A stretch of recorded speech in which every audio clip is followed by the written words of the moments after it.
오늘 우리에게 주신 하나님의 말씀은 누가복음 19장 11절부터 27절입니다. 누가복음 19장 11절부터 27절. 그들이 이 말씀을 듣고 있을 때에 비유를 더하여 말씀하시니 이는 자기가 예루살렘에 가까이 오셨고 그들은 하나님의 나라가 당장에 나타날 줄로 생각함이러라.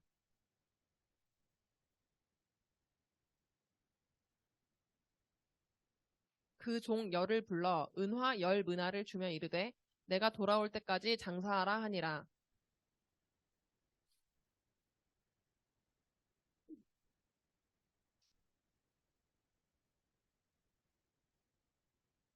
귀인이 왕위를 받아가지고 돌아와서 은화를 준 종들이 각각 어떻게 장사하였는지를 알고자 하여 그들을 부르니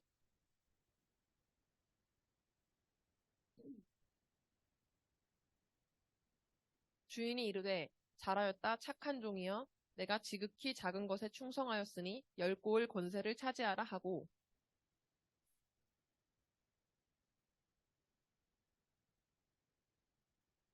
주인이 그에게도 이르되 너도 5고을을 차지하라 하고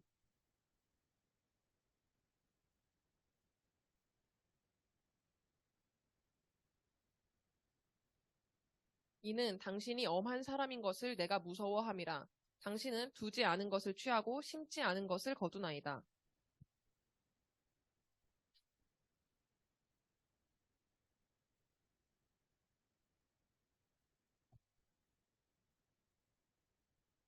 그러면 어찌하여 내 돈을 은행에 맡기지 아니하였느냐? 그리하였으면 내가 와서 그 이자와 함께 그 돈을 찾았으리라 하고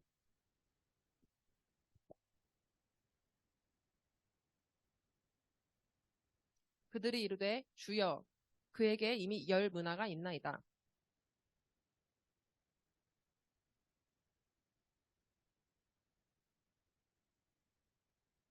그리고 내가 왕됨을 원하지 아니하던 저 원수들을 이리로 끌어다가 내 앞에서 죽이라 하였느니라. 아멘. 본문이 길죠?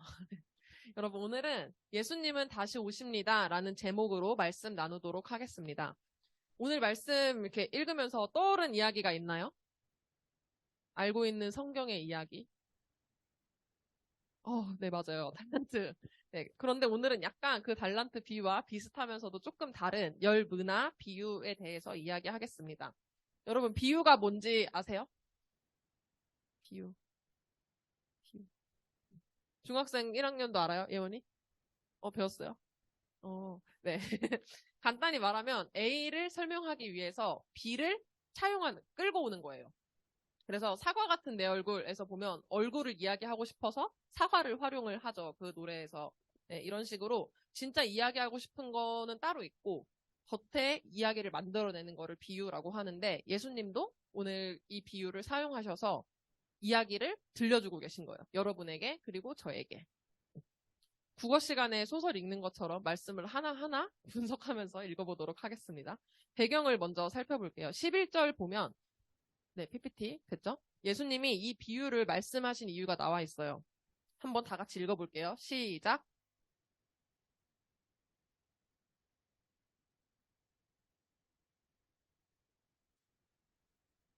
그들은 하나님의 나라가 당장에 나타날 줄로 생각함이러라. 이 비유를 하신 이유가 두 가지가 나와 있어요. 첫 번째는 뭐죠? 노란색으로 표시해놨는데.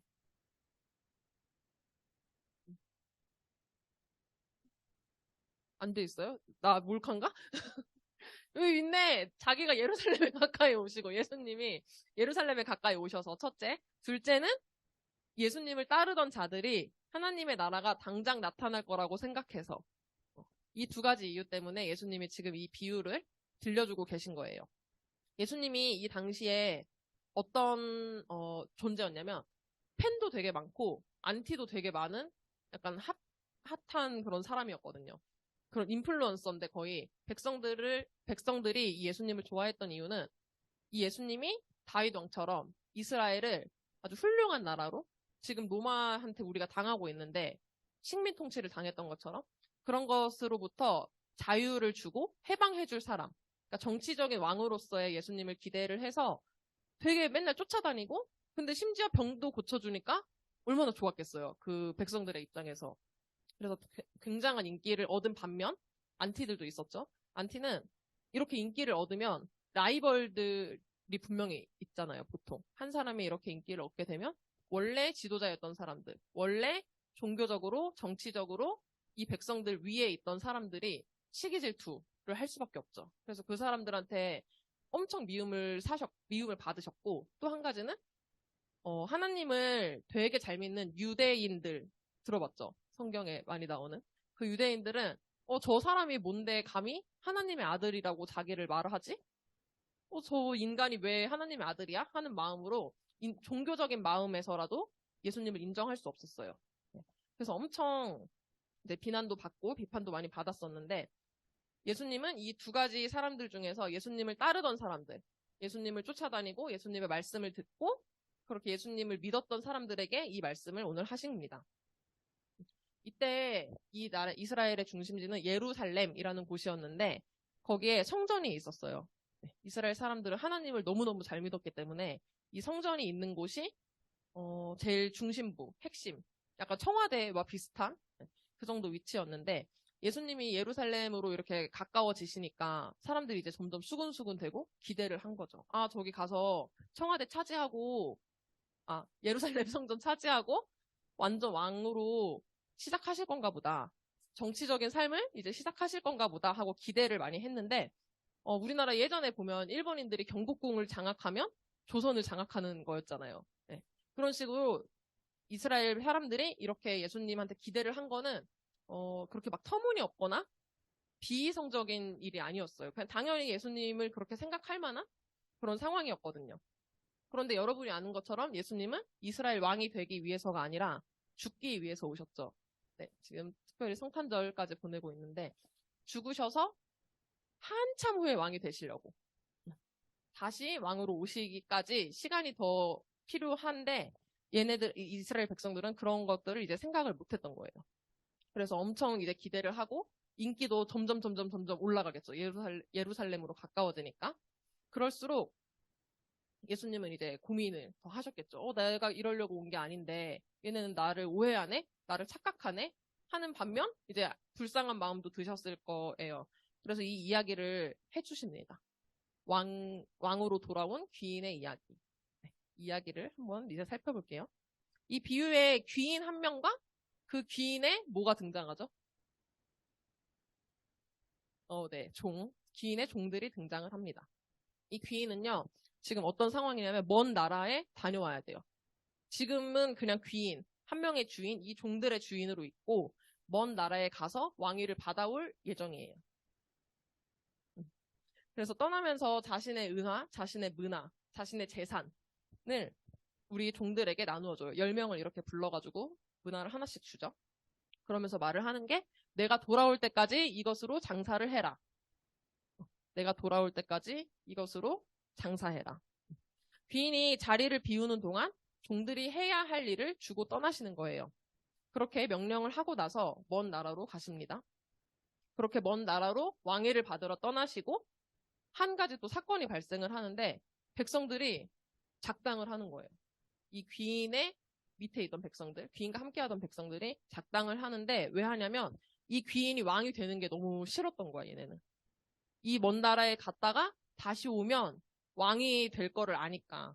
그것도 너무 싫어서 거부하기 위해서 사신을 그 먼 나라로 보내요. 백성이 이렇게 있으면은 여러분들 중에서 5명을 뽑아서 예를 들어 공목사님한테 가서 손혜쌤이 전도사님 되는 게 싫어요. 라는 것처럼 그러니까 대표자를 뽑아서 대빵한테 보내는 거죠. 이해됐어요, 상황이? 그러면은 나는 어차피 딴 데 가 있으니까 모르잖아요, 이 상황을. 그러고 그냥 태어나게 먼 나라 가서 왕이 돼서 온 거예요, 이 귀인은. 이해됐나요, 여기까지? 네. 다 고개 좀 끄덕여 주세요. 이해가 됐는지 안 됐는지 잘 감이 안 와요. 네. 그렇게 돌아오고 나서 이 귀인이 2가지 일을 해요. 첫 번째 일은 자기의 종들을 심사를 해요. 종한테 일거리를 줬었잖아요. 사업을 장사하라고. 근데 얘네가 내 말을 들었는지, 내 말대로 장사를 했는지, 뭐 어떻게 됐는지 그런 것들을 한 명 한 명 이렇게 확인을 하기 시작합니다. 그럴 때 첫 번째 종, 두 번째 종, 세 번째 종이 나오죠. 여기 성경에는. 결과가 나오는 거는 이 세 명의 종인데 첫 번째 종과 두 번째 종은 칭찬을 받아요. 왜 칭찬받냐? 16절과 18절 PPT 띄워주세요. 네. 다 두 개 다 읽어볼게요. 시작.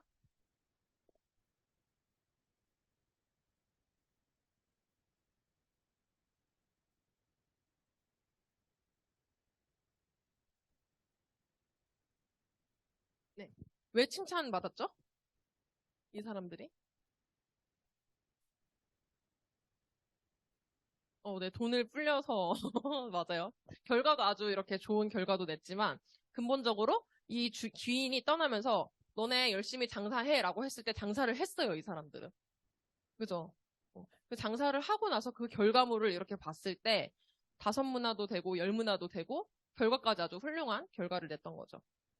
이 한 문화가 세 달치 월급 정도로 생각하면 된다고 하는데, 이 세 달치 월급을 맡겨서 이걸로 장사해라고 했더니 다섯 마을, 열 마을로 되돌아온 거예요.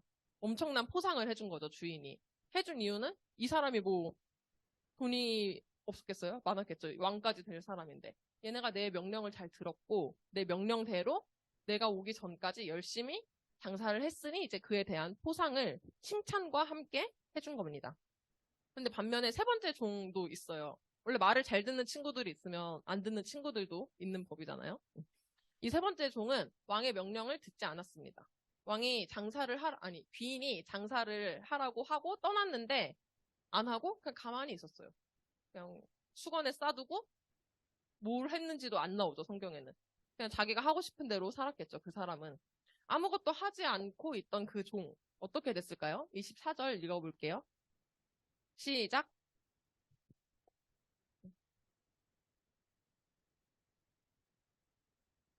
네, 아멘.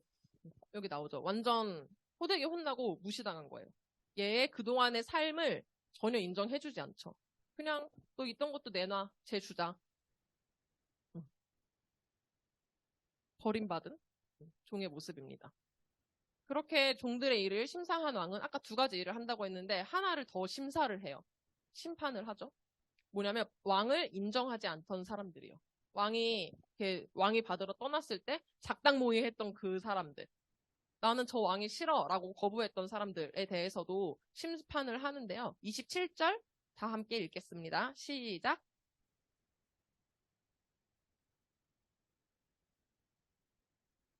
내 앞에서 죽이라 하였느니라. 네, 네. 왕으로 돌아온 기인은 자신을 왕으로 인정하지 않던 사람들을 처단해요. 그게 잔인해 보이죠. 이 두 가지 심판, 두 가지 심사의 공통점은 이들에게 더 이상 기회가 없었다는 거예요. 언제부로? 왕위를 갖고 돌아온 후로. 이 귀인, 그냥 한 사람의 귀한 사람이었던 약간 어느 정도의 부자, 뭐 이 정도였던 사람이 진짜 먼 나라 가서 왕위를 갖고 돌아오니까 이제 더 이상 왕을 거부할 수도 없고, 더 이상 장사할 기회도 없고, 자기가 지금까지 살았던 것, 지금까지 행했던 것에 대해서만 왕에게 심판을 받아요. 여기까지가 이제 오늘 말씀이고요. 이 이야기를 들었을 때 예수님이 어떤 의미로 말씀하셨을지 느낌이 오나요? 안 오죠? 제가 알려드릴게요. 먼저 한 명씩 살펴봤으면 좋겠는데 귀인, 먼 나라에 가서 왕위를 받아온 이 왕. 그러니까 귀인이었다가 왕이 된 사람이죠. 그 사람은 누구를 상징하는 것 같아요? 마스크를 껴서 다 모르겠네. 예수님 맞죠? 예수님이라고 한 거죠? 그러면 두 번째 퀴즈. 귀인이 잠깐 떠났을 때 귀인의 명령에 순종했던 종들과 불순종한 그러니까 종들은 응? 제자들. 네, 예수님을 따르던 사람들 그 당시에. 그리고 오늘로 갖고 오면은 누가 될까요? 우리가 돼야겠죠. 그 순종했던 종들. 그러니까 우리가 종으로서 이 곳에, 현대 사회에 지금 있는 건데, 세 번째 마지막 질문. 귀인의 왕 되심을 거부했던 사람들은 누구일까요? 아까 처음에 말했던 유대인들과 예수님을 인정하지 않던 하나님의 아들로 절대 인정하지 않고, 그리고 맨날 비난하고 싫어했던 사람들. 그리고 오늘날 사회에도 그런 사람이 있을까요? 없을까요? 있어요. 그런데 예수님이 이 세 가지를 기억하시고 이제 들어주세요. 이 비유를 통해서 자기가 이제 귀인이고 왕이 될 거라고 말씀을 하신 거잖아요. 나는 지금 귀인이고 너네랑 함께 있어, 백성이랑. 근데 먼 나라에 가야 돼. 라고 알려주시는 거예요. 먼 나라에 왜 갈까?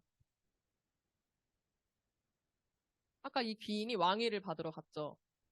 예수님이 이 이야기를 하시고 예루살렘에 가서 십자가까지 이제 연결이 돼요. 그 이야기는 다 아시죠? 이제 우리 부활절마다 얘기하는. 예수님이 십자가에 돌아가시고 부활하시고 나서 중요한 사건이 또 한 가지 있거든요. 뭘까요? 아세요? 부활하신 예수님이 어디 갔죠? 어디로 가셨죠? 네. 승천하셨어요, 예수님이. 예수님은 이 비유를 하시고, 고난받으시고, 부활하시고, 승천까지 하신 거는 이제 우리는 다 알고 있는 사실인데, 이 당시 사람들은 당연히 모르죠. 그냥 다윗과 같은 왕이 될 거라고 생각을 했으니까. 그래서 이 비유로 약간 암시를 해주신 거예요. 나는 이제 떠날 거야. 근데 떠나는데 다시 와. 왕위를 가지고. 이 땅을 다스릴, 너네가 지금 있는 이 땅을, 발 딛고 있는 이 땅을 다스릴 권세를 가지고 그 통치권을 가지고 왕이 되어서 올 거야 라고 말씀을 하신 거예요. 지금은 물론 예수님이 이 땅이 아닌 저 먼 하늘나라 하나님의 우편에 앉아 계십니다. 믿나요? 네, 아멘. 사도신경에서도 우리 오늘도 했고 매주 하고 있는데 예수님은 하나님 우편에서 앉아 계시지만 다시 오십니다. 분명히 반드시 네, 다시 오세요. 근데 이 사실을 믿는 사람과 예수님이 다시 오실 것을 믿는 사람과 믿지 않는 사람의 삶의 태도가 같을까요? 다를까요? 다르죠. 왕 대신 예수님의 심사 시간, 그 심판의 일, 사건이 없다고 생각하면 이 땅에서 그렇게 막 예수님을 따르면서 살 필요가 있을까요?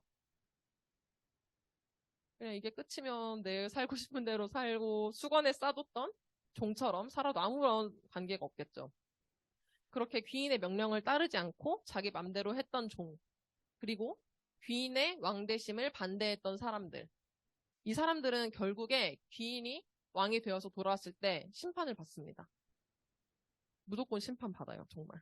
이들은, 심판을 자기가 이 귀인이 없을 때 했던 행동과 말들로 심판을 받아요. 귀인이 나와 함께 하지 않을 때 내가 어떻게 행동을 했고, 내가 어떤 마음으로 귀인을 바라봤고, 이런 것들을 기준으로 심판을 하죠. 아까 말한 것처럼 오늘도 많은 사람이 예수님을 자신의 왕으로 인정하지 않는 삶을 삽니다. 예수님의 명령을 지키지 않고, 어기고, 따르지 않고, 예수님 자체를 저주하기까지도 하고요. 그런데 그 사람들에게 예수님이 언젠가 이 땅에 오실 거야. 그때 나의 모든 행동이, 우리의 모든 행동이 드러나고, 심판대 위에 오르게 될 거야. 라고 말을 한다면, 그게 먹힐까요? 좀 어렵죠. 그러니까 그런 말을 정말 미친 소리라고 생각하는 사람들과 그 말을 소망으로 삼고 기대하는 마음으로 사는 사람들의 삶은 정말 다를 거예요. 그런데 그 말을 믿지 않는 사람들이 훨씬 많죠, 요즘엔 사실. 여러분들 주변에도 예수님이 다시 오신다고 하면 이단 취급을 당할 수도 있고 약간 이런 종교, 기독교 자체를 거부하는 사람들이 많아서 정말 힘든 시간을 우리가 살고 있는데 하고 싶은 것이 있어도 참아야 되고, 기독교인이라면. 아니면 하기 싫은 것도 해야 하고, 이런 갈등의 순간들이 정말 많이 있을 거예요, 여러분도. 성인이 돼도 많이 있겠지만, 지금 각자의 순간에서 다 있을 거라고 생각을 해요. 근데 언제 오실지도 모르는 예수님. 차라리 뭐 언제라고 말을 해주면 그냥 적당히 기다릴 수 있겠는데, 언제 오실지도 모르고, 조금 더 현실적으로 말하면 여러분들이 언제 죽어서 언제 예수님 얼굴을 보게 될지 모르는데, 언제 심판받을지 모르는데, 이 신념을 가지고, 이 신앙을 가지고 살아가는 건 정말 힘들긴 할 거예요. 아까 칭찬받았던 첫 번째 종과 두 번째 종도 마찬가지였겠죠. 귀인이 내가 언제 올 거야 라고 말하지 않고, 그냥 내가 돌아올 때까지 열심히 장사해. 내가 시키는 거 해. 라고 했는데, 그 명령 하나 때문에 남들 놀 때 놀지도 못하고 수건으로 싸놓고 놀러 갈 수 있는데 그러지도 않고 열심히 장사를 한 거예요. 근데 그거를 언제까지 하냐? 13절, 네, PPT 띄워주시고 같이 읽어볼게요. 시작. 나를 주며 이르되 내가 돌아올 때까지 장사하라 하니라. 네. 귀인이 뭐라고 말했죠? 노란 글씨로? 네. 내가 돌아올 때까지 장사해라. 내가 돌아올 때까지 나의 명령을 지켜라. 나의 명령을 수행해라. 일주일도 아니고요. 한 달도 아니고, 10년도 아니고, 그냥 내가 돌아올 때까지. 원래 기약 없는 기다림이 제일 힘들대요. 언제까지인지 모르고, 그냥 약간 5분 대기조처럼 늘 준비 태세를 갖추고 기다려야 하니까, 그 마음도 힘들 거고, 지켜내는 몸도 정신적으로도 많이 힘들겠죠. 근데 그렇게 하루하루 신실하게 왕의 명령에 순종했던 사람들은 아까 말했던 것처럼 칭찬과 함께 포상을 받죠. 이거를 우리 기독교에서는 하늘의 상급이라는 말로 표현을 하는데, 하늘나라를 안 가봤으니까 선생님, 전도사님도, 그리고 가본 사람이 아무도 없으니까 어떤 상급인지는 전혀 모르죠. 근데 예수님이 분명히 여기서도 말씀하셨죠. 엄청난 칭찬과 우리에게 준비된 상급들. 예수님의 명령을 잘 따르고 예수님을 따랐던 사람들에게는 이렇게 5고울, 10고울의 권세와 같은 분명한 상급이 있을 거라고 믿습니다. 지금 어떤 절기를 보내고 있죠, 우리가?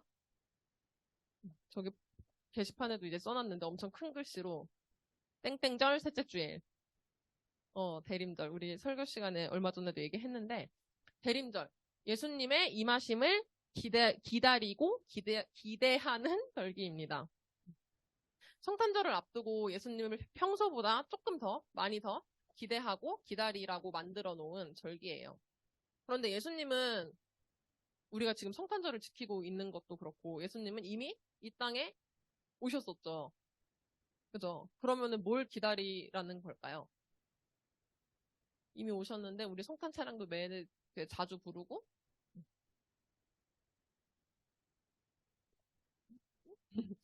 이만희 알죠, 여러분? 신천지의 교주. 그 사람은 자기가 지금 예수님인 줄 알고 예수님이라고 하고 있는데 그런 식으로 예수님이 사람 몸으로 오실까요? 한국 땅에? 다시? 저는 아니라고 생각해요. 왜 아니라고 생각하냐? 예수님이 다시 오는 날은 이렇게 우리 일상 없어요. 정말 모든 기회가 더 이상 없고 세상의 끝입니다. 예수님이 다시 오시는 그때는. 무섭죠, 좀. 안 무섭나요? 저는 되게 무서웠는데 이게 온 세상의 왕으로 오셔서 우리는 더 이상 이제 뭐 이렇게 일상생활을 하거나 그런 거 아니고 그 심판대에 오르게 됩니다. 그런데 그때 마냥 무서운 것만도 아닌 게 예수님을 믿었던 자들은 천국 잔치에 초청돼서 영화롭게 되어서 예수님과 함께 그 혼인잔치에 참여하게 될 거예요. 자세한 거는 뭐 나중에 얘기할 기회가 있겠지만 그렇게 너무 이렇게 두려운 일만은 아닌 것이 아까 말했던 하늘의 상급도 준비되어 있습니다. 우리가 예수님만을 바라보고 또 예수님을 사랑하고 기다리는 마음으로 그런 태도로 살아간다면 네, 칭찬과 상급으로 우리를 기다리시고 계실 거라고 믿습니다. 우리가 다시 오실 예수님을 기다리는데 그러면 믿는 자로서 예수님이 다시 오실 것을 믿는 자로서 어떻게 살아가야 할까요? 아주 모범 답안은 아까 말했던 첫 번째 종과 두 번째 종. 우리가 뭐 5고를 남길 수도 있고 10고를 받을 수도 있고 그렇지만 그것은 이제 예수님의 주권이시고 예수님께서 심판하시고 예수님께서 주실 것이고 우리는 하루하루 그 귀인의 명령을 매일매일 따랐던 종처럼 살아야겠죠. 우리 모두가 예수님의 명령만을 신실하게 따르는 종으로 살아가기를 축복합니다.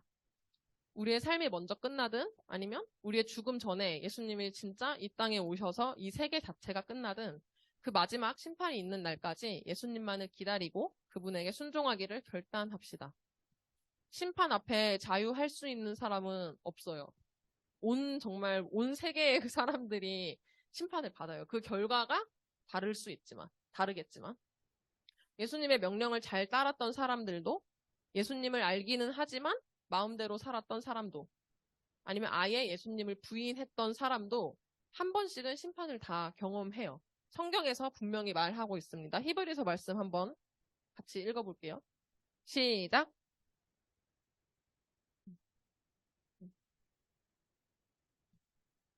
여기서 말하죠. 한 번 죽으면 무조건 심판이 있어요. 여러분 중에 2번 죽을 수 있는 사람 없잖아요. 그리고 안 죽을 수 있는 사람도 없어요. 무조건 피할 수 없습니다. 절대로 이 심판은. 이 심판을 앞두고 왕으로 오실 예수님의 그 심판을 앞두고 어떻게 사시겠습니까, 여러분? 설교 제목 다 같이 한번 읽어볼게요. 시작. 네, 한 번 더 크게 읽을게요. 시작. 네, 아멘. 이 제목을 기억하고 예수님을 기다리면서 남아있는 삶을 예수님만을 따르기를 결단하면서 찬양을 부르도록 하겠습니다. 주님 다시 오실 때까지 찬양하시겠습니다.